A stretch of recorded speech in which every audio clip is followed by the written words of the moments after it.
그 부분을 전문적으로 다루는 내용은 아닌데, 이게 본문을 살펴보다 보면은 나오겠지만, 어느 정도 상관은 있습니다.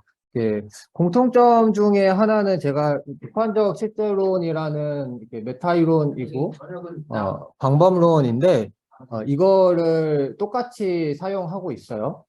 그리고 이렇게 메타 이론과 이론을 이렇게 구분을 엄밀히 하는데 이론적으로는 마르크스의 상대적 과잉 인구론에 많이 이렇게 빗을 지고 있습니다.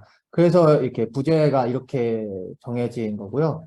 저출산 고령화라고 얘기를 할 때 이게 인구 현상을 가리키는 거기도 하지만 한편에서는 근데 담론 분석에 좀 초점을 맞추는 측면도 있습니다. 이 논문은 좀 담론에 좀 더 이렇게 집중하고자 하는 생각이 있었고요. 왜냐면은 이게 사실 제가 박사 논문으로 확장시키고 싶어서 요새 관심 갖고 작업을 하고 있는 건데, 이 글은 일단은 이번에 그 학기에 뭐 기말 레포트로 쓸 때 한 10페이지짜리 이렇게 써야 돼가지고, 그거를 쓴 걸 갖고 한 번 더 이렇게 다듬은 게 지금 발표문입니다. 아무튼 사실 인구 문제라는 게 좀 얘기를 이렇게 깊이 들어가다 보면은 엄청나게 분량이 방대해질 수 있는 주제기는 해서 그래서 뭐 지도 교수님도 그렇고 좀 담론 비판에 그리고 담론 분석에 좀 더 이렇게 집중해 보면 어떻겠냐 말씀을 해주셨고 그와 관련해서 좀 더 얘기를 풀어보겠습니다. 일단은 우리가 저출산 고령화라는 이 말은 전혀 낯설지는 않죠. 정부에서도 뭐 저출산 고령화위원회 뭐 이런 것들을 발족시키고 이러고 있단 말이에요. 그래서 2017년에 고령 사회를 맞이했고 또 2025년이면은 초고령 사회를 맞이할 것으로 예상된다고 되어 있는데 뭐 아시는 분들도 많이 있겠지만 이 분야를 뭐 깊이 안 다뤄봤으면은 개념어가 덜 익숙할 수 있으니까 초반이니까 말씀을 드리면은 유엔에서 이렇게 기준을 정한 건데요. 65세 이상 인구가 7% 이상일 때 고령화 사회고 그리고 14%를 넘으면은 고령 사회, 20%를 넘으면 초고령 사회다 이렇게 분류를 하고 있습니다. 그러니까 예전에 한국이 고령화 사회라는 말이 많이 있었는데 이제는 그렇게 얘기하면 틀리다는 거죠. 고령 사회라고 얘기를 해야 더 적절하다라고 볼 수 있습니다. 적어도 이렇게 유엔 기준 이 용어법으로 볼 때는요. 뭐 저는 이거를 몇 년 전에 약간 공부를 하긴 했었는데 최근에 뭐 다시 관심 갖고 보고 있지만 하여튼 예전에는 그냥 고령화 사회라는 말이 그 낱말로만 이해를 했는데 우리 사회가 점점 더 늙어가고 있다 뭐 이렇게만 이해를 했는데 근데 고령화 사회나 고령 사회라고 할 때는 그것보다는 좀 더 이렇게 구체적인 용어들인 거죠. 어, 근데 이게 인구학적으로 봤을 때 생산 가능 인구에 비해서 갈수록 고령 인구가 더 많아지더라. 이게 많이들 문제라고 얘기를 하죠.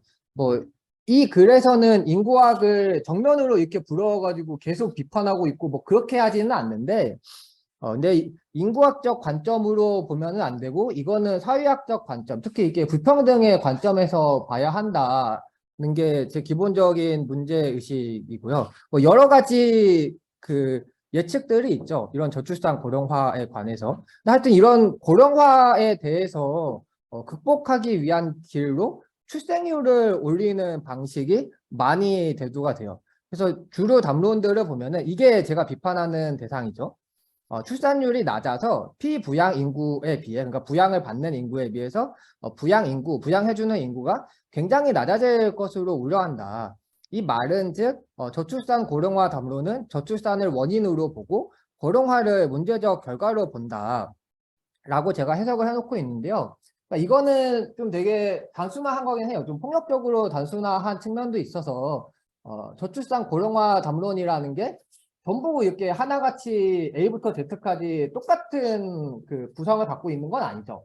근데 많은 책들을 보면은 뭐 제가 여기서 이렇게 참고문헌에 달아놓지 않은 자료들도 좀 보고 그러는데 아마 다른 분들도 좀 들어보셨을 거예요. 이게 저출산을 원인으로 꼽는 게 되게 많거든요. 그러니까 이게 기대 수명이 늘어나서 문제가 된다라는 얘기도 하지만 그것보다도 먼저 이게 출생률이 낮아가지고 문제야라고 얘기하는 담론들이 굉장히 많아요. 그러니까 원인들을 여러 개 꼽으면은 한 둘째 순서에 그 기대 수명이 높아지는 게 나오고 첫째가 출생률이다. 저출생이 문제다. 이런 책들도 좀 있거든요. 그래서 여기서 말하는 고령화라는 건 단지 수명이 늘어서 우리 인간이 오래 살게 되는 게 아니라 단순히 그런 게 아니라 사회 내에서 상대적으로 젊은 층이 줄어들고 고령층이 늘어나는 것을 의미한다는 거죠. 그러니까 소위 인구 피라미드의 역피라미드화다라고 얘기를 해놓고 있는데 이거를 잘 보여주고 있는 게 이 그림 1번입니다. 여기 보면은 1960년 얘기를 하고 있는데 이 피라미드 진짜 이게 완전히 정피라미드 형태죠. 이게 되게 직관적으로 잘 보여주고 있어요. 여기 보면은 총 인구가 뭐 2,500만이고 평균 연령은 23.1세라고 나와 있죠. 2020년 한 3년 전인데요, 이제는. 이게 5천만 명이 넘었는데 여기서 이렇게 중요한 거는 일단 이 그림이 뭐 역피라미드까지는 아니더라도 마른 목골에 가깝죠. 그러니까 60년에 비교해 보면은 2020년은 확연히 인구 구성이 다른 거는 분명해요. 그리고 평균 연령을 계산한 거를 보면은 42.7세더라. 거의 뭐 2배에 가깝죠. 이 정도면은 60년 사이에 이만큼 고령화가 진행된 거죠. 평균 연령이 증가하는 방식으로. 그리고 2070년은 이제 뭐 예상치인데 여기서는 뭐 인구가 줄어든 것도 하나의 포인트 지점이기는 해요. 뭐 이 글에서 그거를 당장 이렇게 깊이 들어가는 문제는 아닌데 하여튼 여기 보면은 평균 연령은 57.5세로 고령화는 더 진행됐고 그리고 이 위에 보면은 이게 거의 좀 항아리 모양에 가깝죠. 이것도 뭐 역피라미드까지는 아니더라도 그러니까 오른쪽으로 갈수록 분명히 역피라미드화 된다는 거는 알 수 있어요. 근데 이게 제가 그 밑에서 글 쓴 게 이 부분을 좀 더 이렇게 보충해서 얘기하고 있는 건데 이게 인구절벽 위기다라고 말들이 많은 이유인 거죠. 근데 제가 그 이 글에서 핵심적으로 일단 짚고 넘어가는 부분이 사실 이게 논문이라는 게 새로운 얘기를 해야 되는데 뭐 위에서 지금 제가 얘기한 것들은 딱히 뭐 새로운 얘기는 아니에요. 그냥 구체적으로 얘기를 풀어낸 거지. 근데 저는 기존에 이런 저출산 고령화 담론에 대해서 내재적으로 비판을 할 수 있겠다라고 생각한 부분이 이런 겁니다. 그러니까 기대 수명이 계속 높아지는 이상 이 출생률을 올리는 것으로 과연 고령화 현상을 막을 수 있느냐. 제가 일단 단적으로 답변을 하자면은 그거는 불가능하다. 왜 그러냐? 그러니까 제가 지금 청년 세대인데 지금 한 32살쯤 됐는데 뭐 제가 이제 결혼 정년기라고도 하더라고요. 그러니까 근데 만약에 제가 이렇게 자식을 낳으면은 이 새로 태어날 세대는 모르긴 몰라도 아마 저보다는 기대 수명이 더 높을 거예요.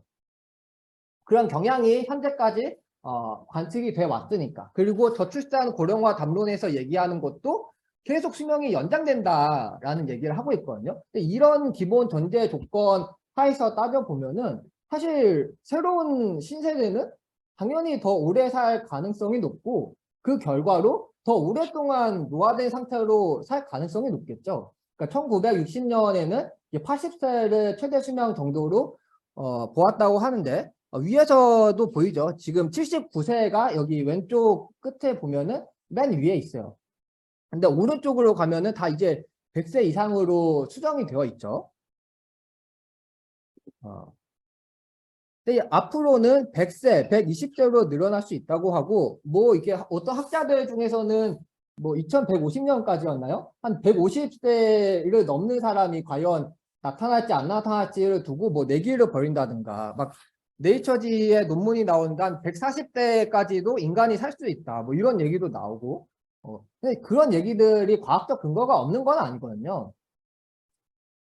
근데 이렇게 봤을 때 고령화 현상이라는 거는 수명이 연장되면서 이 자연스럽게 생기는 현상이다. 그러니까 우리가 오래 살고 싶으면은 그거는 고령화를 당연히 예상을 해야 된다. 논리적으로 봤을 때. 그러니까 출생률이 올라가면은 단기적으로는 물론 고령화를 막을 수 있죠. 그거는 일리가 있어요. 근데 이게 잘 생각해 보면은 이건 장기적으로는 더 많은 고령 인구로 나타날 뿐이고, 그러니까 이 논리대로 따져보면은 결국 부양인구 1인당 피부양 인구는 계속 증대될 수밖에 없다. 라는 게 제가 얘기하는 기본적인 내용이고요. 그러니까 이런 얘기를 하면은 근데 다르게 이렇게 반응하는 경우들 중에 이런 게 있어요. 뭐 한 90세까지 수명이 제한될 수 있지 않냐. 이렇게 얘기를 하는 경우도 있는데, 근데 이거는 제가 봤을 때 제가 가한 비판에 대한 제대로 된 반박으로 성립할 수는 없다고 보는 게, 일단 90세도 지금보다는 올라가는 거긴 한데요. 그러니까 이 얘기는, 근데 90세 제한 얘기는 출생률이 올라가니까 고령화를 막을 수 있다는 얘기가 아니라, 그러니까 제가 말하는 논리와 그대로 부합되는 얘기인 거죠. 그러니까 고령화라는 거는 수명의 연장에 기본적으로 달려 있다. 그러니까 수명이 제한되면은 고령화가 완화되는 건 당연하죠. 예. 근데 이런 얘기를 할 때 사실 출생률과는 전혀 다른 논리인 거예요, 이거는. 그리고 예를 들면 이런 것도 있어요. 이렇게 은퇴 연령을 좀 더 늦춰야 된다라는 얘기도 있는데, 이거는 뭐 좀 더 뒤에 가서 더 살펴볼 수 있겠지만, 일단 여기서 좀 얘기를 하면은, 그것도 사실 고령화 자체를 막는 건 아니죠. 은퇴 연령이 올라간다고 해가지고 고령화가 뭐 줄어들거나 이런 거는 아닐 거란 말이에요, 기본적으로. 게다가 우리가 고령화를 걱정하는 이유는 이 피부양 인구라고 얘기하는 그 노인 인구들, 이분들의 이렇게 삶의 질이 굉장히 나빠질 거다라고 걱정을 하는 것인데, 근데 은퇴 연령을 늦추는 거는 본질적으로 삶의 질을 획기적으로 높일 수 있는 방법이냐? 일단 그거는 아닐 거고, 게다가 뭐 국민연금 관련해서도 이거 뭐 국민연금 납입 기간을 늘리고 늦게 수령하게 하자, 뭐 이런 얘기도 나오는데요.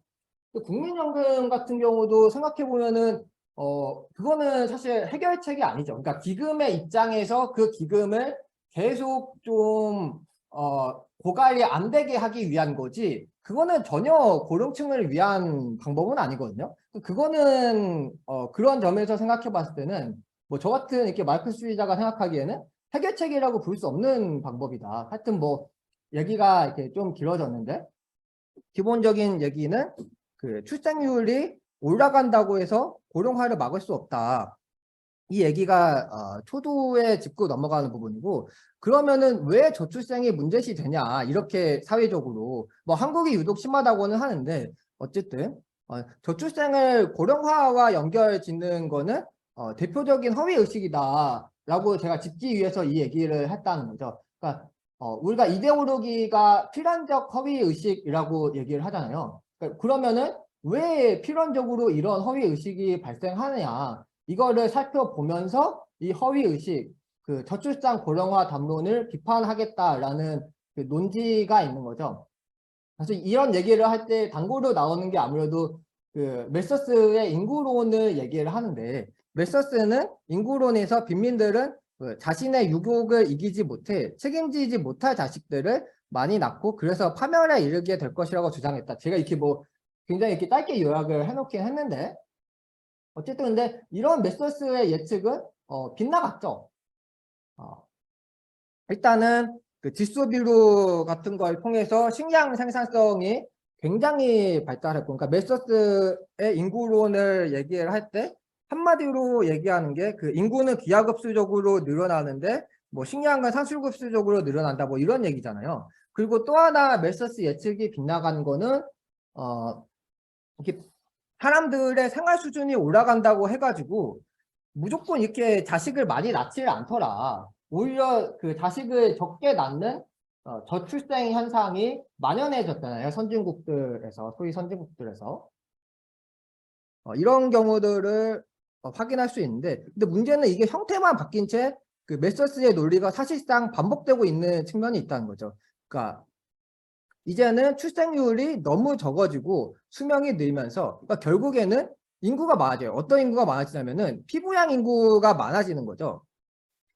사실 메서스가 얘기를 할 때도 빈민들이 자식 많이 낳아서 생기는 애들, 걔네들이 이제 피부양 인구라고 메서스가 생각하기 때문에 문제를 삼는 건데, 그러니까 이런 면에서 보면은 핵심적인 부분은 변하지 않았다. 그러니까 이데올로기 자체는 여전히, 그러니까 좀 더 이렇게 지배계급이나 가진 자의 이득에 맞게끔 논리가 재생산되고 있는 거다라고 분석을 하고 있는 거고요.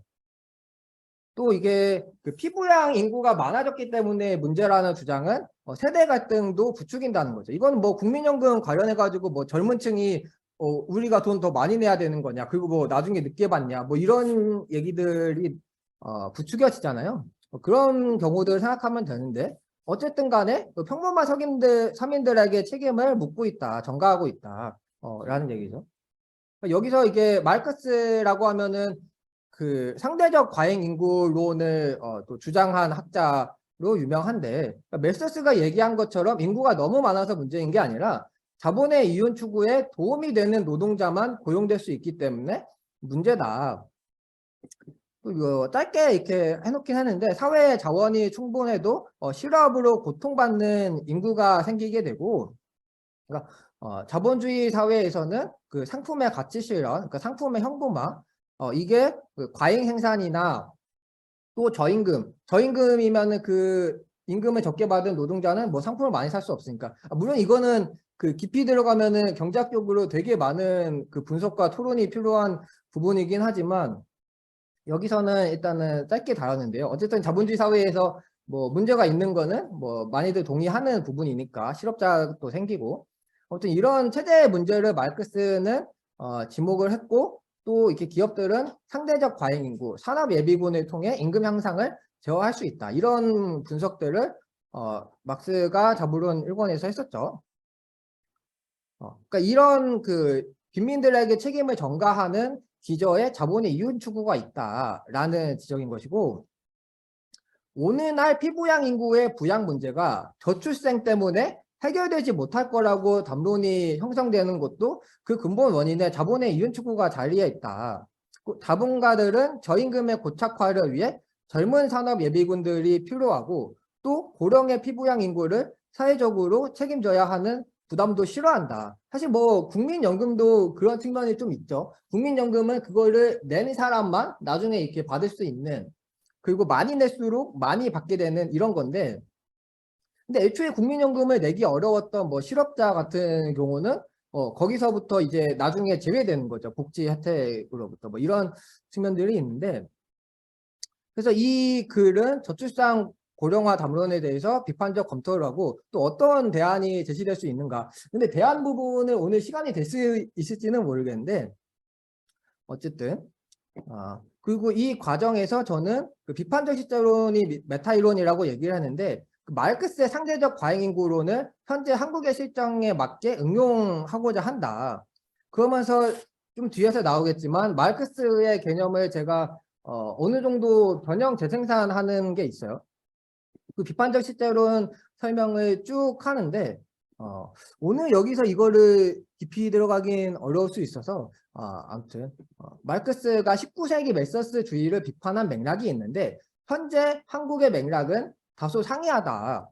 그래서 마르크스의 상대적 과잉인구론을 현재의 국면에서 실천적으로 적합하게 재맥락화하는 게 불가피하다고 저는 보고 있고요. 이 과정에서 비판적 실제론이 기여를 할 수 있다라고 생각을 하고 있는 거죠. 연구 질문이나 구성은 좀 시간상 넘어갔고요. 이론적 논의로 보면은 메타이론에서 비판적 실제론을 설명하고 있어요. 뭐 제 석사 논문에서는 좀 이걸 길게 했는데 그 내용을 그냥 좀 짧게 써놨습니다. 그러니까 핵심적인 거는 뭐냐면은 어떤 현상의 기저에는 그 현상에 일어나는 원인이 있다. 그리고 이것을 파악하는 게 과학에 있어서 굉장히 중요하다. 또 비판적 실제론의 핵심 내용 중에 하나가 이거는 좀 짚을 필요가 있는데, 그 인간 사회의 일부 일반적인 기제들은 인간이 포유류거나 긴 유년기를 필요로 한다는 점과 관련된다. 그러니까 여러 가지 그 물리학, 화학, 생물학, 사회학, 심리학 다층이적인 기제들이 있는데, 이 기제들을 잘 파악하기 위해서는 서로 학문 간 협력과 통합과학적 사고가 필요하다고 하고 있어요. 그러니까 그 중에서도 제 석사 논문에서 이 부분을 좀 다뤘었는데, 생물학과 관련해서 사회학적 사회생물학이 필요하다. 그러니까 이 입장은 사회과학에서 생물학적 고려를 적극적으로 활용하되 사회과학을 생물학으로 환원해서는 안 된다고 보는 이런 관점에서 접근을 하고 있거든요. 그게 이제 이 논문에서 하나의 예시로 또 제시가 될 겁니다. 그리고 설명적 비판이라는 개념이 있는데 이거는 필연적 허위의식, 이데올로기를 발생시키는 사회 기저의 근원을 설명함으로써 동시에 그것을 비판한다. 그러니까 설명이 곧 비판이 되는 게 사회과학의 특징이라는 거죠. 네, 이렇게 좀 간단하게 살펴봤고요. 그리고 마르크스의 상대적 과잉인구론 제가 이미 서두에서 제시를 했는데요. 서두에서 제시한 부분이 여기서는 좀 더 이렇게 반복이 되고 있는데 아까 얘기를 했으니까 좀 더 넘어가고요. 그러니까 기본적으로 제가 그러면은 왜 마르크스의 이론을 뭐 재생산 및 변형해야 되냐라고 얘기하는 거는 일단 아까 얘기했던 생물학의 개입, 생물학적 고려를 해야 된다. 그러니까 특히 이게 고령화에 문제가 있다라는 거죠. 뭐 이 부분은 제가 너무 단순한 게 아니냐라고 비판을 받을 수도 있다고 생각하는데, 그러니까 자본론에서 마르크스가 얘기하는 거는 자본가가 지급하는 임금으로 이루어지는 노동자의 노동력 재생산이 세대의 재생산도 포함된다. 그리고 뭐 중년 노동자보다 연소한 노동자가 자본에게 더 선호되더라. 뭐 이런 얘기들은 자본론에서 나와요. 근데 제가 생각했을 때 19세기의 그 수명, 평균 수명과 현재의 평균 수명, 그러니까 고령화가 만연한 현재와는 분명히 차이가 있다. 그래서 저는 이 부분을 그 고령화를 중심으로 더 깊게 고찰해야 할 필요가 있다. 라고 본 것이고요. 그래서 생산 가능 인구와 고령 인구가 구분되어야 하는 것이고 우리가 뭐 실제로 하고 있죠. 근데 상대적 과잉 인구라는 어휘의 측면에서 보면 그 생산 가능 인구든 고령 인구든 비취업 인구 물론 이렇게 그 마르크스가 얘기하는 상대적 과잉 인구는 뭐 여기서 약간 썼는데 비정규직이나 알바 등도 포함하는 개념이긴 해요. 뭐 여기서는 정말 그런지를 깊이 뭐 논증하진 않겠지만 근데 어쨌든 간에 뭐 우리가 일상 용어에서 보면은 알바하는 거를 취직했다고 얘기하진 않잖아요. 그런 생각을 반영한 거라고 보면 이해하기 쉬운데 일단 쉽게 봐서 비취업 인구라고 얘기를 할게요. 하여튼 생산 가능 인구든 고령 인구든 비취업 인구면은 자본으로부터 벌어진 이렇게 상대적 과잉 인구죠. 필요하지 않은 거죠. 필요하면 그러니까 임금 노동력으로서 필요하지가 않은 상태라는 거죠. 근데 그렇지만 생산 가능 인구는 산업 예비군으로는 기능할 수 있어요.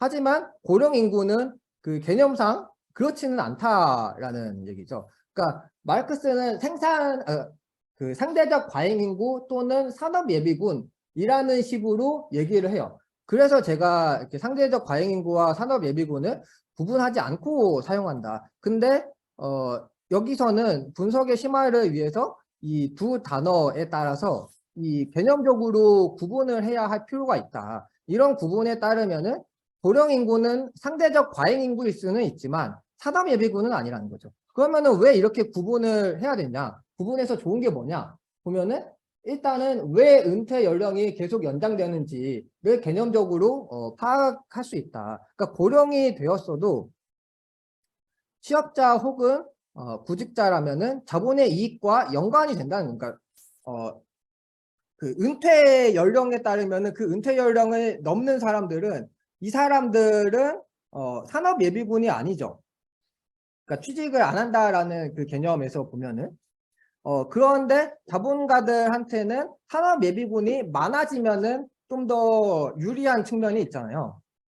그래서 은퇴 연령을 계속 연장하는 이유는 그 상대적 과잉 인구인 고령 인구를 산업 예비군에 포함시키기 위해서라는 측면이 하나 개념적으로 접근이 된다는 것이고 둘째로는 왜 자본이 젊은 인구를 선호하면서 출생률 늘리기를 선호하는지도 설명이 된다. 똑같은 논리를 이렇게 응용해서 적용을 할 수 있다라는 거죠. 뭐 연소한 노동자를 더 이렇게 선호하는 것은 우리가 쉽게 이해할 수 있는 부분이고요. 그거는 뭐 생물학적인 고려를 통해서 우리가 이해할 수 있는 부분이기도 하죠. 자, 또 생물학이 기여할 수 있는 분야는 인간이 포유류하는 점과 관련이 되는데 인간은 임신을 해야 재생산이 되고 출산이 필요하고 긴 양육 기간이 필요해요. 그러니까 이거는 그 재생산이 전적으로 여성의 역할은 아니지만 적어도 여성에게 고유한 영역이 있음을 의미하죠. 임신은 여성이 하니까. 근데 이게 저출산 고령화 담론 일부에서는 여성한테 저출생에 책임이 있는 것처럼 설명하고 또 뭐 심지어 고학력, 고스펙의 여성은 기회비용 때문에 임신 출산을 꺼리니까 여성의 스펙을 낮춰야 한다. 뭐 이런 주장까지도 나온다는 거죠. 그러니까 그 저출산이라는 용어를 페미니즘에서 문제시를 할 때 그거는 여성에게 책임을 전가하기 때문에 문제가 된다고 얘기를 하는 거거든요. 그래서 그 저출생이라는 말을 써야 된다고 얘기를 하는데 근데 우리가 실업자라는 말이 실업이 개인한테 책임이 있다고 보면은 그 개인을 탓하는 거지만 그 실업의 책임이 사회에 있다고 얘기를 하면은 그거는 완전히 정반대로 해석이 가능하잖아요. 그래서 뭐 저는 저출산이라는 용어 자체도 뭐 얼마든지 이거는 여성의 권리가 침해당하는 사례를 가리키는 개념으로 이렇게 전폭적으로 사용될 수 있다. 뭐 그런 생각은 가지고 있습니다. 아무튼 그리고 다음에 이제 그 초고령 사회는 도달할 것인가를 다루는 문제인데 이게 인구 현상과 관련한 문제인데 근데 제가 일단은 이거를 무슨 예언을 하는 거는 아니다 이 점을 강조하고 싶거든요. 그러니까 인류가 고령화는커녕 기후 위기나 핵 전쟁으로 멸망할 수도 있죠. 근데 제가 강조하고 싶은 거는 일단 저출산 고령화라는 추세는 현재까지 분명히 발견할 수 있는 거는 사실이에요. 그렇다면 이 경향이 미래에도 지속될 수 있는 가능성은 우리가 감안을 해야 한다. 그러니까 인류가 망할 수도 있으니까 고령화에 대해서 대비를 하지 말자라는 거는 이거는 사실 말이 안 되는 얘기다. 어쨌든 간에 대비는 해야 된다라는 얘기인 거죠. 그리고 수명이 늘어나면 건강한 사람이 많아지는 게 아니라 골골대면서 오래 사는 사람들이 늘어나는데 이게 건강 불평등의 문제 때문에 그게 더 약이 된다 라는 얘기를 하고 있는 거죠. 그러니까 이게 그 제가 저출산 고령화 담론에 대해서는 비판을 하지만 고령화가 일단 문제가 되고 있는 이유는 그 노인 빈곤 때문에 그런 거잖아요. 저출생 때문이 아니라 이런 관점에서 사회적 개입은 분명 필요한 거죠. 그리고 고령화는 어차피 이거는 수명이 늘어나는 거를 우리가 기대할 거면은 이거는 어떻게 막냐의 문제가 아니다. 어떻게 다루느냐를 살펴야 된다. 라는 얘기고요. 뭐 이주민 유입 얘기를 했는데 그러니까 이주민이 오면은 그러면은 고령화가 완화될 거냐? 근데 이것도 장기적으로 보면은 부적절하다는 거예요. 왜냐면은 개발도상국에서 오는 이주민들도 기대 수명이 높아질 게 분명하고 지금 현재도 그런 추세거든요. 그러니까 세계 어디든 자본주의가 발달하면서 수명이 늘어나는 현상은 관측돼 왔어요. 그러니까 우리가 그 이주 노동자를 데려오는 개발도상국의 그 풀 자체가 일단은 고령화될 거고 또 그 외국의 젊은 인재들을 빼오고 뭐 늙으면은 돌려보내면 되지 않냐 뭐 생각을 할 수도 있는데 누군가는 근데 이거는 뭐 전형적인 자국 우선주의고 그렇게 뭐 마음대로 되기도 어려울 것이고 뭐 이런 얘기들을 하면서 정리하고 있습니다. 그리고 그 저출산 고령화는 어떤 위기인가 얘기는 그 저출산 고령화가 뭐 위기라고 보는 담론 중에 뭐 대한민국이 소멸할 거라는 관점이 있죠. 이게 아무도 아이를 안 낳게 되어서 망할 거라는 그런 괴담 같은 계산들이 있는데 일단 이게 지금의 경향이 미래에도 그대로 관철될 거라는 가정하에 나온 건데 근데 뭐 인구 현상은 정말 이렇게 반세기 만에도 정반대로 휙휙 바뀌고 그랬잖아요. 그 뭐 출생률은 유동적이고 영아 사망률이 줄어들었으니까 어느 정도 출생률이 줄어드는 것도 뭐 자연스럽다라는 거죠.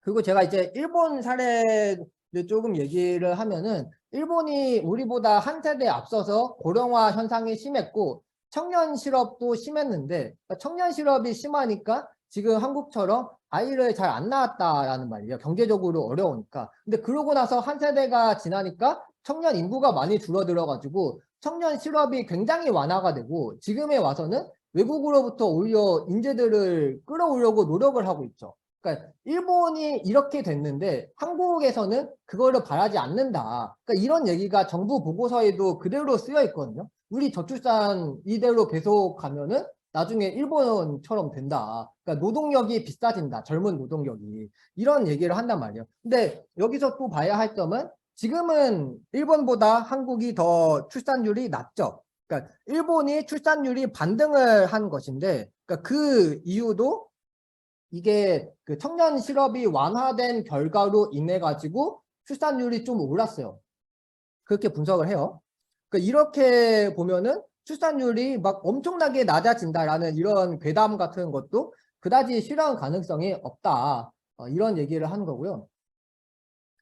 그리고 뭐 부양인구 한 명당 부양해야 할 피부양 인구가 점점 늘어난다라는 문제. 이거는 현재 진행 중인 경향이고, 이거는 저는 실제로 일어날 수 있다고 봐요. 근데 이거는 생산력을 높이고 불평등을 해소하는 방식으로 이 문제를 해결해야 된다라는 거죠. 그러니까 미래에 그 부양인구 1인당 피부양인구는 물론 늘어나겠지만, 근데 그만큼 생산력도 계속 늘어날 거다. 그러니까 그걸로 문제를 해결해야 된다라는 얘기인 거죠. 근데 이거를 특히 가로막는 게 불평등이라는 문제죠. 가족주의도 당연히 문제가 되고요. 가족 안에서 문제를 해결해야 된다는 식으로. 하여튼 이런 것들을 다 치워두고 주류 담론들의 위기론들의 특징이 저출산을 위기의 원인으로 생각하고 있다. 이게 전혀 제대로 된 그 분석이 아니고, 그러니까는 자꾸 뭐 은퇴 연령을 늦춰야 된다 얘기를 하거나, 아니면은 뭐 저출생이 고령화의 원인이니까 여성들한테 책임이 있다. 뭐 이런 식의 좀 보수적인 얘기도 나오고 이런 거죠. 네. 그래서 위기의 원인을 뭘로 보느냐에 따라서 전혀 다른 접근이 가능하다. 이 얘기인 거고요. 그리고 이 얘기는 아까 제가 얘기한 그 일본의 사례를 얘기를 해둔 겁니다. 그리고 또 그 청년 실업 관련해서 하나 더 짚어야 할 점은, 일단 그 출생률을 올리면은 당장에 그 부양 인구가 늘어나는 건 아니죠. 적어도 한 세대 정도의 시간이 더 흘러야 되는데, 왜냐면 유소년기, 뭐 청소년기까지도 사실 한국 같은 나라에서는 부양 인구가 아니라 피부양 인구죠. 청정기에도 취업을 못하면은 캥거루족이 돼가지고 그때도 그냥 피부양 인구인 거예요. 그러니까 주류 담론들은 보면은 4차 산업혁명, 한국에서 특히 유행하는 용어인데, 그리고 뭐 노동의 종말 이런 거 얘기를 하면서 다른 한편으로는 부양 인구가 부족하니까 늘리라고 주문을 하는데, 이게 사실은 좀 모순적이고 둘 다 그냥 자본의 이득에 복무하기 위해 동원되는 이데올로기다. 그러니까 노동을 협박을 하고 있는 거다. 근본적인 문제 해결을 하지 않고 자본 이득에 보전에만 신경을 쓰고 있기 때문이다.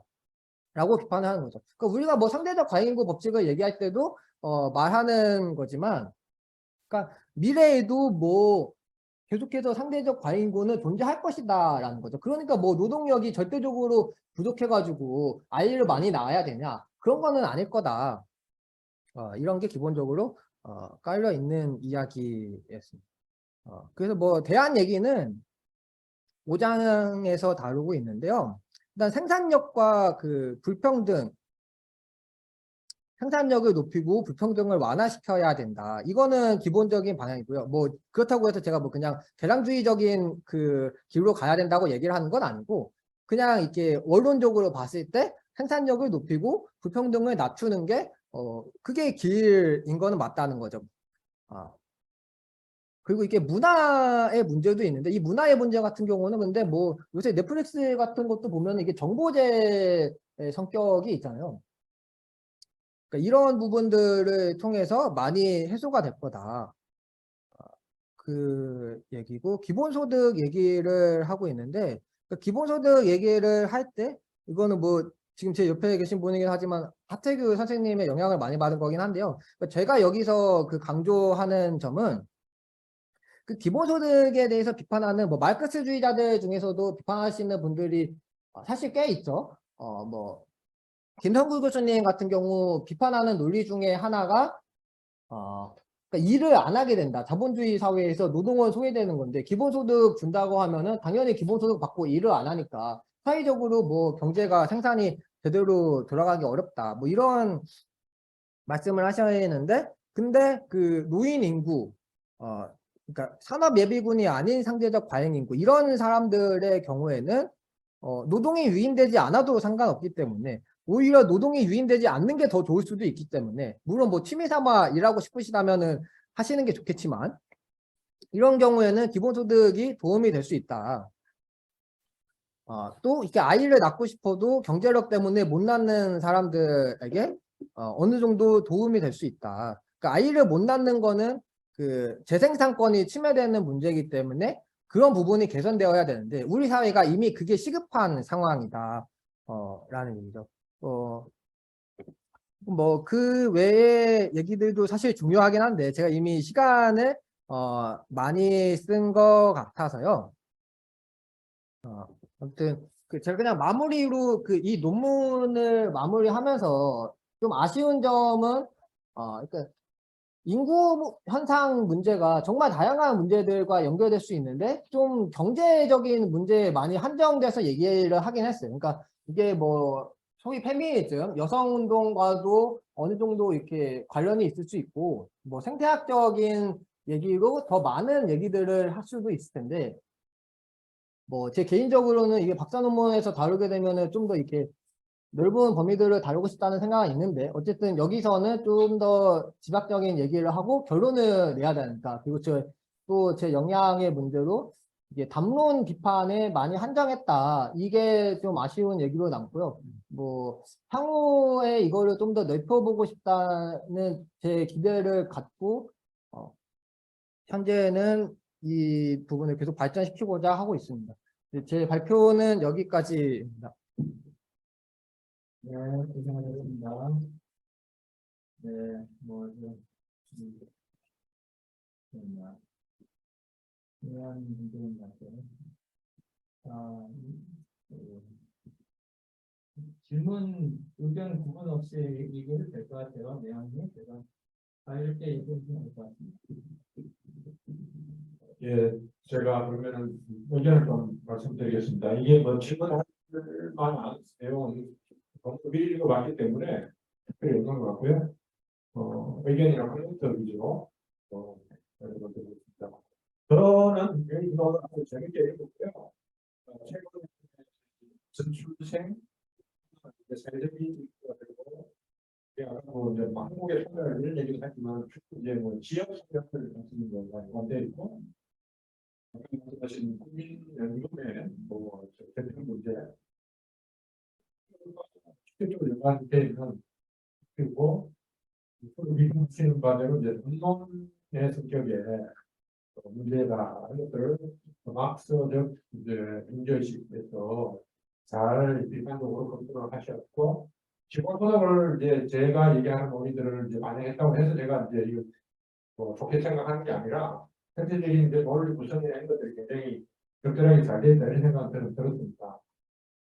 그래서 이제 이 논문 자체가 아니라 마지막에도 말씀하셨지만 이게 박사 논문으로 발전시키기 위해서 몇 가지 고려를 하고 있다고 생각하는 건데 저도 똑같은 생각을 했습니다. 그러니까 결국 그 페미니즘 문제, 그다음에 생태주의 문제, 또 하나는 이제 앞으로 이제 이런 거 학생이라고 얘기하는 저는 이제 그거를 이제 개념을 보시는데 그것을 좀 연구를 하고 있는데 뭐 다르게 규정을 할 수 있겠지만 다만 생산적인 문제의 문제죠. 그게 이제 세 가지 이슈와 이제 인구론이 특별 연결되어서 그 이슈들을 이제 같이 나누면 굉장히 재미있는 이제 논문을 할 수 있겠다 이런 생각이 하나 있고요. 하나는 이제 이게 어쨌든 한국 사회를 이제 두고 얘기하면서 아까 인권을 약간 비교를 했다고 했는데 좀 글로벌하게 보는 것도 좋을 것 같다는 생각이 듭니다. 그러니까 양면이죠. 하나는 이제 직접으로 그런 이슈들하고 연관해서 공부를 만들시키는 경우가 있을 거고 하나는 기존의 저출산 문화가 이제 일본이 이제 일이 있었고 예를 들어서 유럽도 마찬가지잖아요.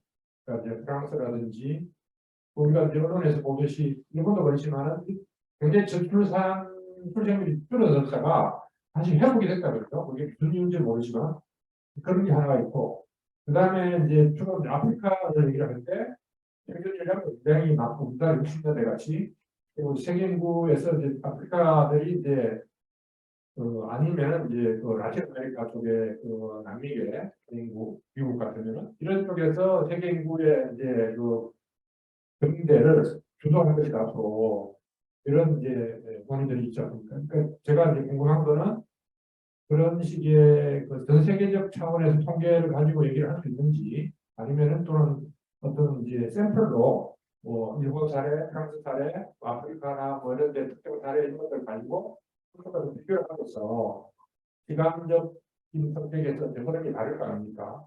예를 들어서 우리나라의 앞으로의 미래를 뭐 프랑스나 이제 일본이 보여준다. 예를 들어서 똑같은 건 아니지만 아니면 이제 아프리카는 이제 앞으로 우리나라의 과거를 이제 보고서 줄 것이다. 이런 식의 이제 얘기를 할 수 있을 건데 그런 식으로 하면서 이제 입체적으로 비교를 한다든지 그래서 예를 들어서 이제 그 전체적인 이제 와꾸는 이런 얘기고 그래서 이제 좀 구체화해서 페미니즘 얘기를 할 때 제가 저기 재미난 게 하나 있습니다. 그러니까 뭐냐면은 이슈가 페미니즘 먼저 워낙 다양한데 하나는 이제 이런 얘기를 하는 사람이 있어요. 그러니까 그 결혼이 아니라 동거를 활성화해야 된다.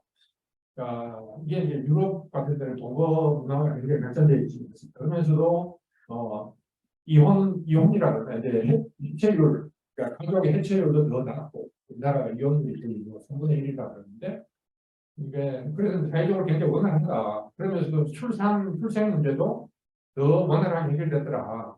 그러니까 저출산 해결하는 방식 중에 하나로 이제 얘기를 하는데 이제 그런 것도 긍정하지만 어쨌든 이제 결혼제도에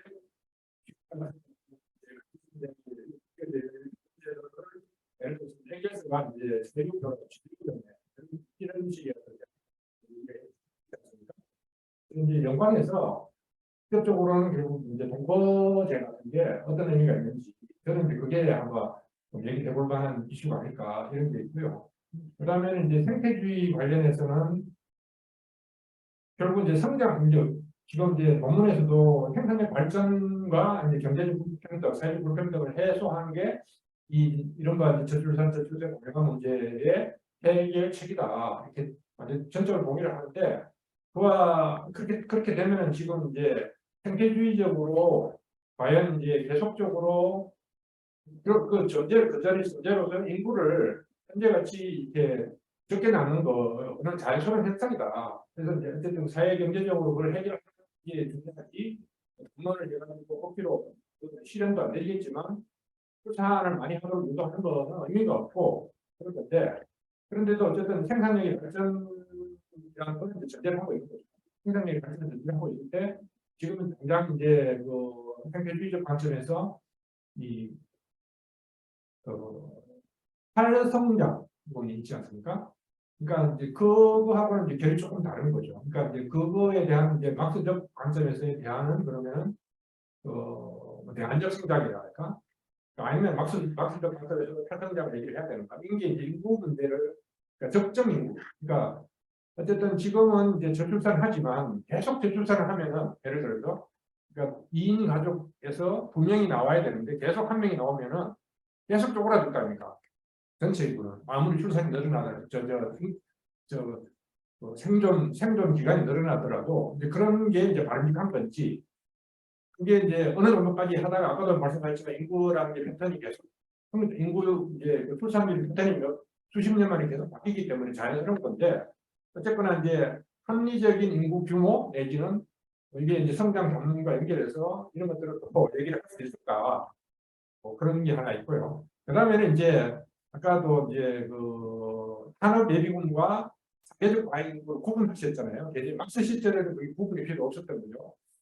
이제 노인네들이 없었으니까 쉽게 얘기해서. 근데 지금은 이제 노인네들이 많이 생겼기 때문에 문제라는 건데 이게 이제 그래서 뭐 이런 거 4차 산업혁명이나 기술의 어떤 이제 발전 그리고 이제 노동의 축소와 연관해서 과연 이제 노인네들도 일을 할 수 있는 게 있는 거죠. 이게 이제 지금 당장 자본주의 안에서도 플랫폼 자본화되면서 이게 외주화, 고용을 이제 완화하고 이제 그런 거죠. 그래서 이제 이게 이제 그러면 이제 연령이 상관없어지는 거죠. 왜냐하면 이제 은퇴 연령이라는 게 실제로는 이제 임금 노동자의 기준으로 생각하는 거지.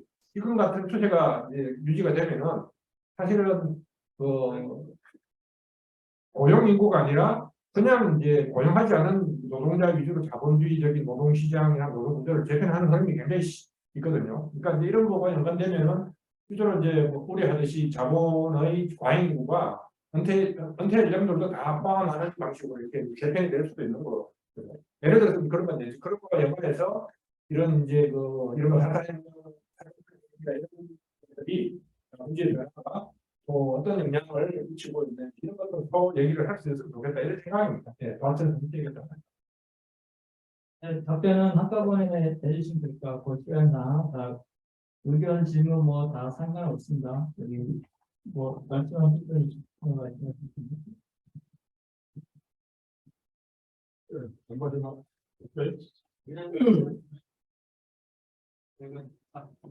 어디까지 할 수 있는데 이거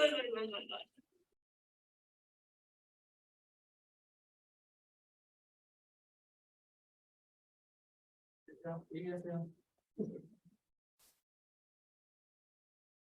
예. 저출산 문제, 고령화의 문제, 다양한 측면으로 잘 고민을 하고 잘 짚은 것 같습니다. 그래서 이것이 이제 차별 생산력 증대 이것을 통해서 해결의 방향을 좀 잡아야 된다. 이 얘기까지 좋은데요. 이게 아까 다트 동지도 지적을 했는데 이게 이 저출산 고령화 문제가 이게 한국만 가지고 전반적으로 내게 굉장히 어려운 문제다. 왜냐하면 지금 세계적으로 경제가 마이너스 성장을 거의 적으로 건대고 하고 저성장부터 한국도 그 저성장이 뭐 금년에는 거의 1.4분기는 거의 저성장이고 거의 마이너스 성장이고 지난 연말부터 4.4분기부터 한국이 이걸 극복하기 위해서 베트남과 동남아에 인력을 많이 수출합니다.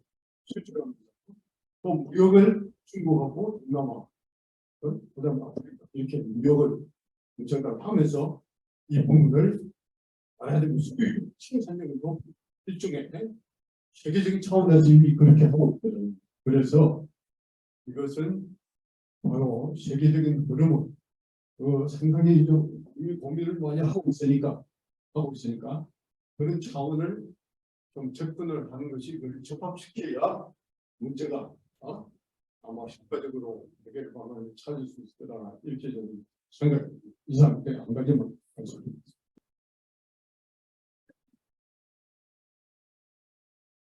또 드리자면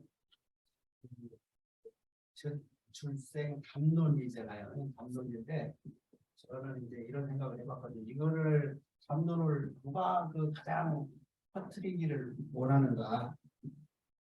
이 주체가 누군가 그리고 이거를 그러니까 어떤 식으로 활용을 해서 이익을 얻고 있는가 이제 이거를 파악하는 게 굉장히 중요하다는 생각이 들어요. 이거를 특정한 이 사실은 이 담론을 사회 전체적으로 누구든 문제의식을 가지고 받아들이는 게 아니고 어떤 특정한 계급 또는 세력이 특정한 이해관계 때문에 특정한 목적을 가지고 이렇게 퍼뜨린 이런 측면이 있다고 보여서 이거를 과연 누가 퍼뜨리고 이걸 어떻게 활용하는가 이거를 이렇게 설명하는 부분이 있으면 좋겠다는 생각이 들고요. 그다음에 두 번째로 이제 기본소득 관련인데요. 제가 작년 말까지 경기연구원에 있었거든요.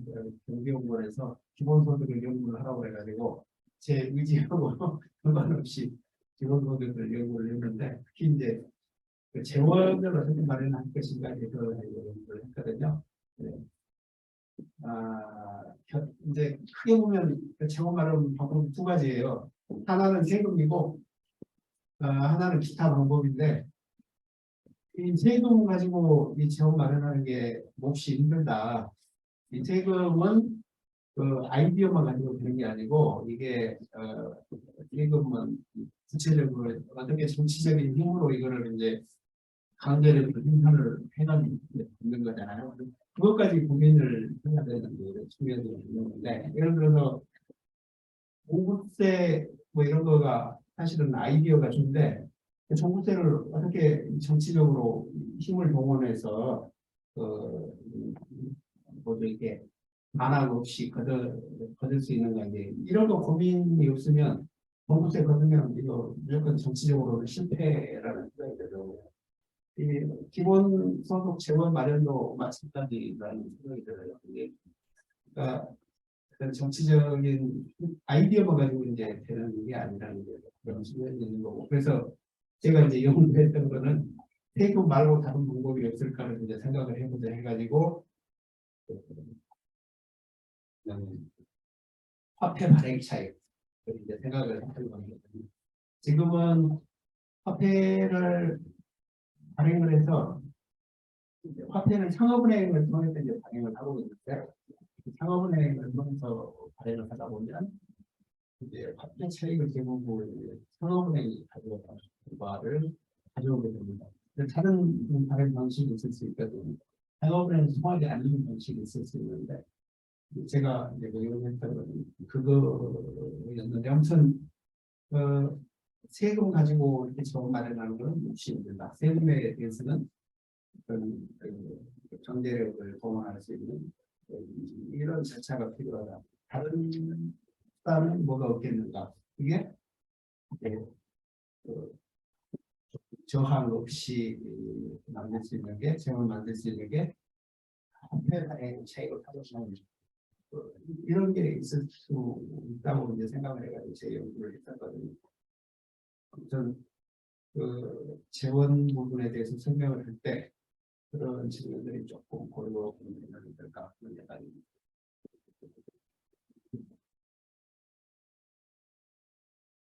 네. 또 다시 말씀 있으세요? 한 가지만 좀. 네. 올라오시면 돼요. 예, 그 이제 뭐 간단한 건데 그 허위 의식이라는 이제 개념을 사용을 하시잖아요. 그래서 이제 마스터적 관점에서 이게 그 학술주의 내에서는 뭐 편하게 쓰는 개념이죠. 그런데 이게 국가치를 기반으로 해서 이렇게 발전된 개념이라고 이렇게 일반적으로 알 수가 있는 것 같고, 막스는 뭐 독일 이데올로기 같은 데서 이데올로기라는 표현을 썼고, 자본론 같은 데서는 그 물신성 비판을 하면서 허위의식이라는 개념으로서 뜻은 이제 경직되는데, 그래서 과연 막스적 입장에서 이데올로기 비판이라는 게 당연히 막스주의 안에서는 예를 들어 알투테나 이런 쪽에서 봤을 때 굉장히 이제 강조가 됐지만 그게 이제 그 합당하냐 아니면 이제 그 아예 물신성 비판, 물신주의 비판 수준에서 막스의 문제를 포괄할 수 있느냐 이런 것까지도 계속 논쟁도 하고 있더라고요. 그래서 이제 내가 드리고 싶은 말씀 그런 걸 다 이렇게 얘기하는 게 아니라 허위의식 개념을 사용을 할 때 막스든 아니면 막스주의자든 이런 거에 이제 출전이나 뭐 이런 것들을 명확하게 좀 개념 정리를 해서 사용하시면 좋겠다 이런 생각입니다. 네. 저도 한마디 하면요. 인구 문제에서 또 우리가 그 사회주의를 생각해야 될 것 같아요. 인구 문제 큰 그림을 본다면 지구상에 인구가 너무 많죠. 현재보다. 근데 문제는 인류적 측면에서 보면 당연한 것 같아요. 선진국의 인구가 줄어들고 경제 발전이 하는 개발도상 인구가 늘어나고 당연한데 문제는 개별 국민국가적 조건에서는 나라에 이제 전망이 있는 문제이기 때문에 만약에 이제 국민국가 차원이 아니라 세계 공동체적인 측면이라면 특정 지역의 인구 감소는 별 문제가 안 된다고. 왜냐면 뭐 생명체라는 게 좀 더 생겨났다가 사라지고 전체 인류가 유지된다면 뭐 한국 사람이 뭐 없어진다고 해가지고 인류가 망한 건 아니잖아요. 다른 데서 결국은 저는 좀 크게 본다면은 바로 자본주의 국민국가가 인구 문제를 해결할 수 없다. 결국은 우리가 원하는 사회주의 공산주의여서 하나의 일부처 체제가 아니라 전 인류적인 공동체가 됐을 때는 사실은 아무 문제가 안 되고 어쩔 보면 인구가 전반적으로 줄여야 되는 게 너무 당연한 것 같아요. 철학적인 부분에서 좀 더 과감한 사고의 발상의 전환이 필요하다고 생각합니다.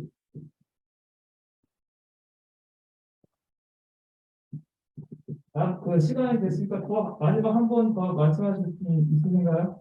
아니면 온라인은 없어요. 그런 발제된 얘기 좀. 그러니까 네. 그러면 발제자 의견 듣고 끝내도록 하겠습니다. 네, 발제자 말씀해 주셔서 나머지는 또 우리 밥 먹으면서 재밌게 얘기하면 될 것 같아요. 네. 네.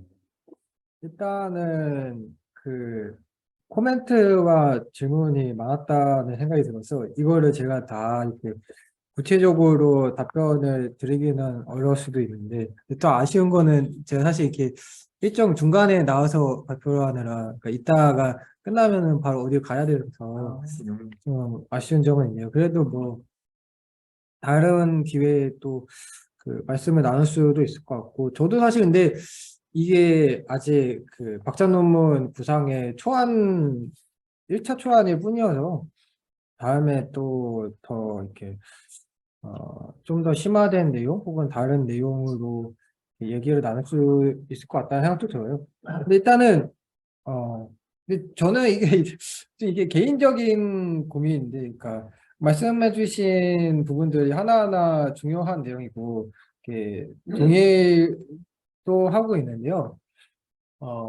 근데 제가 이게 올해가 그 박사과정은 그 마지막인데 올해만 하면은 수료인데 그러니까 이게 학위 논문이라는 게 뭐 공들여서 이렇게 잘 나왔으면 좋겠다는 욕심이 있고 제 지도 교수님은 그런 욕심이 굉장히 크세요. 저보다 더 크신데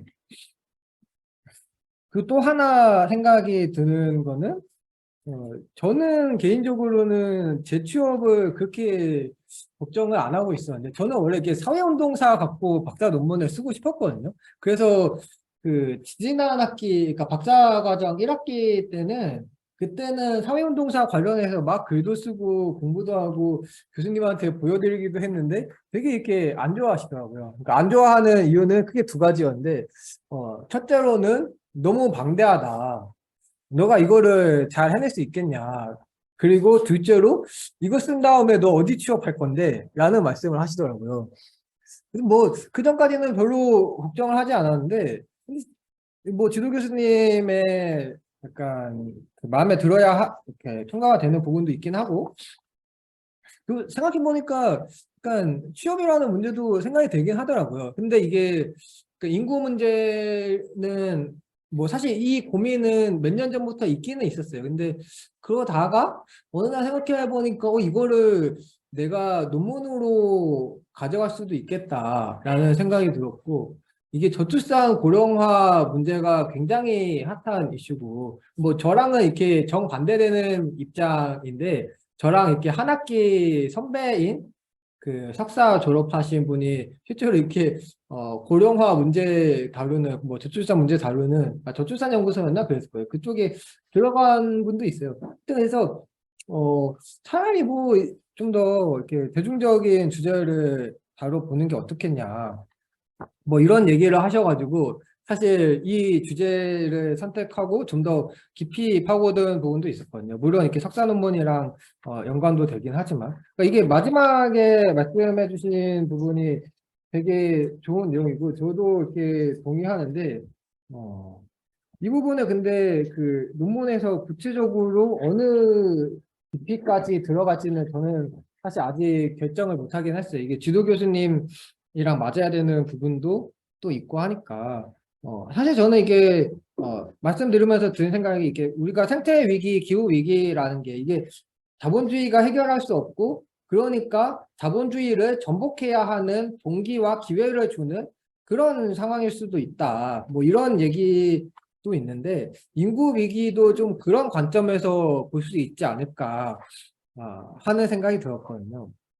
근데 뭐 이 논문에서는 그냥 이렇게 생산력을 증대시켜야 되고 불평등을 감소시켜야 된다 정도로 얘기를 한 거는 제가 어느 정도 이게 그렇게 강하게 얘기해도 되나? 약간 지레 뭐 자기 검열하는 걸 수도 있는데 그런 고민은 좀 갖고 있기는 해요. 제가 뭐 이 부분은 뭐 제가 졸업하고 나면은 크게 뭐 고민할 부분이 아닐 수도 있긴 한데 하여튼 그 점은 하나 일단은 얘기를 드리고 싶고요. 그리고 사실 전 세계적 차원의 논의가 저는 당연히 좋을 것 같아요. 그래서 그런 욕심도 이렇게 여러 선생님들 말씀 들으면서 드는데 이거를 내가 잘 할 수 있을까라는 생각도 한편에서는 있기는 합니다. 근데 확실히 이거는 어느 정도 얘기를 안 하고 넘어갈 수는 없겠다. 근데 이게 제가 한국 얘기에 유독 집중한 거는 한국 사회에서 이 얘기를 하면서 어느 정도 자리를 잡아야 되는 측면도 있다고 생각을 했었거든요. 근데 확실히 이게 글로벌 차원의 문제기도 하니까 그 부분을 밝히는 게 강점이 될 수 있겠다는 생각이 들고 이거는 제가 좀 고민 지점을 갖고 이렇게 좀 소통을 해 나가면서 뭐 지도 교수님이랑도 얘기를 좀 해보고 그러면서 이렇게 풀어야 될 부분이 아닌가 하는 생각이 들었습니다. 뭐 제 과제들인 것 같다는 생각이 들고요. 나머지 부분들을 보면은 뭐 동거 얘기가 나왔었는데 저는 이 부분에 대해서 되게 관심을 많이 갖고 있고요. 뭐 이게 가족 구성권 논의라고 얘기를 하는데 최근에는 이렇게 뭐 유럽에서 보통 하는 거는 약간 1대1의 뭐 시민결합이 뭐 제 편견일 수도 있지만 1대1의 시민결합이 좀 많지 않나 하는 생각을 하는데 약간 그냥 주거 공동체 혹은 뭐 친밀한 관계끼리의 공동체라든가 뭐 용어로 치면은 그냥 개념적으로 쉽게 뭐 다보다초제 뭐 이런 방식도 뭐 있을 수 있을 것 같고 저는 그런 생각들은 좀 들어요. 뭐 엥게스는 뭐 1대1의 자유결혼 뭐 이런 거를 뭐 얘기했었긴 하지만 뭐 근데 이런 부분에 있어서는 최근에는 정말 가족 구성권 논의가 굉장히 다양해졌기 때문에 뭐 그런 부분들을 긍정적으로 가져올 수 있겠다라는 생각이 듭니다. 그리고 생태주의 관점에서 보면은 탈성장 문제가 또 중요하긴 하죠. 그러니까 생태주의에서 보면은 오히려 인구가 줄어들어야 된다라는 얘기가 많이 나오는데 그 부분은 근데 지금 여기서 다루는 맥락과는 좀 달라서 이거를 공격적으로 포함시킬 수 없었는데 그러니까 이게 제가 말미에서 얘기했던 제가 갖고 있는 욕심이나 의지 같은 거죠. 그러니까 이 부분을 포괄해서 얘기하면은 정말 좋은데 근데 일단은 어 인구 문제가 저는 숫자가 핵심적인 문제는 아니다. 숫자 때문에 뭐 지구가 망하거나 뭐 혹은 인류가 이렇게 소멸하거나 뭐 인구가 줄어서 뭐 그렇게 되지는 않는다라는 게 제가 가지고 있는 기본적인 생각이고 근데 이렇게 생산력과 성장은 좀 구분할 필요가 있다는 생각은 들어요. 그러니까 경제 성장이라고 하면은 이거는 생산량이 증대하는 건데 그러니까 생산력이 늘어난다고 해가지고 무조건 생산량이 증대하는 건 아니잖아요. 그냥 노동 시간만 줄어들 수도 있죠. 그리고 이렇게 볼 수 있죠. 전 대한에너지 뭐 친생태 에너지 뭐 이런 것들이 더 필요하다고 생각을 하는데 뭐 태양열이나 이런 부분들은 앞으로 지금보다 훨씬 더 많이 성장해야겠죠. 그런 대한에너지 사업 같은 경우는. 근데 그에 반해서 뭐 석탄이나 석유나 이런 뭐 화석에너지 관련한 부분들은 줄어들 필요도 있을 거예요. 그래서 이거는 요소에 따라서 다르다는 생각도 들고 뭐 사이토고에이 같은 경우는 뭐 자본주의 사회에서는 생산력 발전이 이게 기후를 위협하는 경제 성장으로 필연적으로 귀결된다고 이렇게 분석을 한 적이 있는데 거기에 대해서 뭐 어느 정도 동의하긴 하는데 사회주의 사회에서라면은 그게 또 다를 수도 있겠죠. 뭐 그런 부분들에 대한 근데 이런 얘기를 하려면 필연적으로 이렇게 사회주의를 얘기하는 급진적인 박사 논문이 되어야 되는데 그런 부분들을 제가 약간 기량하고 있는 것 같기는 합니다. 제 뭐 단점이나 한계일 수도 있고요. 아무튼 그래서 뭐 합리적인 인구 규모는 근데 덩달아서 이렇게 설명이 된 것 같네요. 이거는 근데 사회에 따라서 저는 좀 다를 거라고 생각하기 때문에 지금 우리가 이거를 미리 결정해서 얘기할 수는 없다. 뭐 이런 생각은 좀 들고요. 지역 소멸 문제도 이거는 굉장히 중요한 문제긴 한데 이 글에서는 다루지 못했던 게 아쉬워요. 근데 저는 이거 관련해서는 다음에 약간 좀 다른 문제로 지역대학과 관련해가지고 이거를 좀 지도론으로 엮어서 한번 글을 약간 써둔 게 있는데 그걸로 한번 좀 발전시키면서 이렇게 다른 자리에서 또 얘기해보면 어떨까 싶긴 하거든요. 그러니까 저는 지역 소멸도 기본적으로는 불평등 문제, 자원의 이렇게 불균등한 분배, 발전 뭐 이런 문제가 크다고 생각이 들어서 네. 그렇게 말씀을 드리고 싶고요. 제가 이렇게 그 기본소득 문제가 근데 중요하겠네요. 이 정도를 마지막으로 이야기를 맞춰야 될 것 같습니다. 시간 문제상. 그러니까 뭐 누가 담론을 퍼뜨리나 문제는 제가 이렇게 중요하게 받아들여서 이 부분은 이렇게 지금 당장 이렇게 구체적으로 답변을 드리기보다는 이거는 제가 그냥 명심하고 잘 써야 될 부분인 것 같아요. 그래서 기본소득 문제를 보면은 뭐 제가 이해하기로는 재원 관련해서 뭐 세금으로 할 수도 있고 혹은 뭐 화폐를 발행해가지고 그걸로 하면은 뭐 세금을 이렇게 거둔 다음에 나눠주는 게 아니니까, 그러니까 세금을 걷는 과정이 생략돼서 좀 더 이렇게 저항이 덜할 수 있다, 뭐 이런 말씀이 아닐까 저는 이해를 했는데 뭐 제가 잘못 이해했을 수 있지만 저는 그 말씀도 뭐 일리가 있다는 생각은 들고요. 근데 뭐 그럴 경우에는 뭐 인플레이션 문제도 있고 그리고 사실 이게 기본소득으로 나눠주게 되면은 그러면은 아무래도 그 어느 정도 부의 재분배 효과가 생긴다고 봐요, 저는. 그거는 뭐 타당한 부분인데 근데 그 부분에 있어서도 저항은 있을 것이다.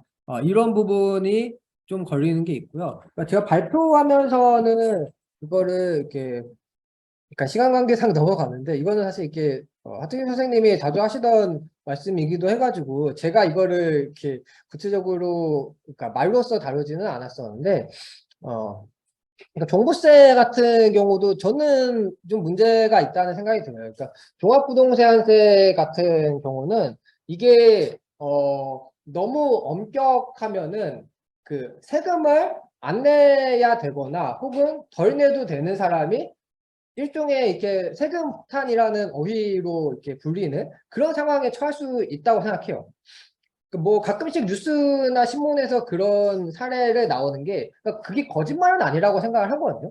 갑자기 이렇게 기준이 바뀌어가지고 많은 세금을 내야 된다든가 예를 하나 들면은 이건 제가 다른 글에서 잠깐 다뤘던 건데 그러니까 다세대 주택과 다가구 주택이 종부세 관련해 가지고 차이가 굉장히 크단 말이에요. 그러니까 다가구 주택은 그게 한 세대인데 다세대 주택은 그게 여러 세대니까 부동산 종부세 세금 문제가 있는 건데 그래서 다가구 주택을 더 많이 짓게 되는 면이 있는데 그 기준이 이렇게 그 주택으로 보면은 그 실거주 층수가 3층까지냐 아니면은 4층 이상이냐 이 부분에서 갈라지거든요. 근데 제가 이렇게 아직 학생이어서 자취를 하면서 겪게 되는 문제가 주변에 보면은 다 3층짜리까지밖에 없어요. 대학교 주변에 있는 그런 자취방을 구할 수 있는 곳들이라는 게. 근데 이게 잘 살펴보면은 세금 문제라는 생각이 정말 많이 들거든요. 제가 LH 청년 임대주택에 신청을 하는데 정말 수십 개, 한 50개 넘는 주택들이 이렇게 엑셀로 제공이 되는데 그 중에서 하나도 빠짐없이 다 다가구 주택으로만 제공이 됐었거든요. 근데 이게 단순하게 생각을 해봐도 이게 대학교 주변에 그 땅이 엄청 많은 건 아니고 제한적일 텐데 이 건물 층수를 3층까지밖에 못 짓게끔 이렇게 법이 어느 정도 제한하는 측면이 있다고 생각이 돼요. 이게 과연 그러면은 종부세라는 세금이 정말 그 부자 세금이라는 말처럼 장점만 있는 것이냐 하면은 그렇지 않은 측면이 있다. 라는 생각이 들고 그렇다고 해서 종부세를 좀 엄격하게 하지 않고 좀 느슨하게 하면은 그러면은 근데 세금을 내야 할 만한 사람이 빠져나가는 문제도 생기죠. 저는 이런 문제들 때문에 세금이라는 것들을 이렇게 소득세로 일원화해서 예전에 보면은 미국 같은 경우도 70년대까지 2차 대전 이후에 2차 대전의 뭐 여파일 수도 있는데 70년대까지만 해도 90%대에 달하는 그 누진 소득세가 있었거든요. 근데 그럼에도 불구하고 사실 그 시절이 자본주의 황금기라고 부르던 뭐 신자유주의가 본격적으로 도달하기 전까지 어느 정도 잘 굴러가던 체제였었단 말이죠. 그 자본주의 사회에서 이 재원 마련을 할 때 기본소득에서 이게 소득세를 통해서 많이 해결될 수 있는 부분이 아니겠냐. 그리고 이렇게 되면은 뭐 부동산 세금처럼 뭐 세입자한테 전가한다든가 이러기가 좀 더 어렵다라는 생각이 들어요. 그러니까 어찌됐든 간에 소득으로 들어가야 되는데 그 길목을 딱 이렇게 포착하겠다는 의도가 있기 때문에 뭐 그렇게 생각하지 않아. 이건 사실 뭐 하태경 선생님이 말씀하신 거를 제가 발표자니까 뭐 제 식으로 말씀드린 거라는 생각이 들고요. 한 이 정도까지 제가 조언을 드릴 수 있을 것 같아요. 네, 그러면은 오늘 이제 잘 끝냈고요. 우리 박수 한번 치고 끝내면 되겠습니다. 그리고 저희 나는